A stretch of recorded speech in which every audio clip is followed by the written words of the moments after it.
મિત્રો ડીડી સોલંકી બોલો યુવા ભીમ સેનામાંથી। કાલ સવારનો 3.5% વાળો વડોદરાનો વિશાલ દવે સમગ્ર દલિત સમાજને જય ભીમ વાળાને કૂતરા કીધા છે, ભીમ સેના વાળાને કૂતરા કીધા છે અને એમ કીધું છે કે મફતમાં મળેલી ભીખમાં મળેલી અનામત છીની લેશું અને તમને પાકિસ્તાન મોકલી દેશું। તમે અમારા પગ નીચે હતા, ગુલામ હતા અમારા, તો તમે શું કૂતરા છો? તમે શું ગુલામ હતા એના?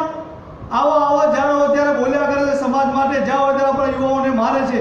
હવે સહન નથી કરવાનું, ઈંટનો જવાબ પથ્થરથી આપવાનો છે। તો ગુજરાતના તમામ સમાજને મારી હાકલ છે યુવાઓને કે હાલો વડોદરા જાવી બુધવારે 14 તારીખે સવારે 9 વાગે નવલખી ગ્રાઉન્ડમાં અને હજારોની સંખ્યામાં જઈ અને તાકાત બતાવી દેવી આપણે દલિતોની શું તાકાત છે કે બીજી વાર આપણા સમાજનું કોઈ નામ ન લે।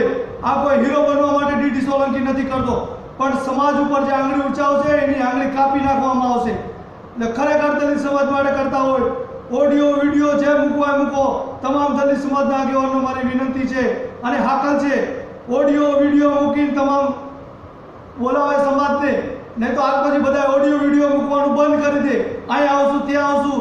હવે એ હાકલ કરે છે, આપણે ચુનૌતી આપી છે કે વડોદરા આવીને બતાવો, તો આપણે જવાનું છે ને કોઈ નહીં આવે તો ડીડી સોલંકી એકલો જશે, મરવા મીટવા તૈયાર છે।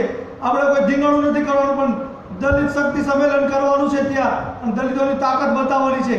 તો 14 તારીખે બુધવારે સવારે 9 વાગે નવલખી ગ્રાઉન્ડમાં હજારોની સંખ્યામાં યુવાનો આવે, આખા ગુજરાતમાંથી ખટારો બસો ભરીને, એવી મારી હાકલ છે। ડીડી સોલંકી મારું નામ છે, સમાજ સેવા કરવું મારું કામ છે, અત્યાચાર હું સહન કરતો નથી, બાબા ભીમરાવનો વંશજ છું, કોઈના બાપથી હું ડરતો નથી।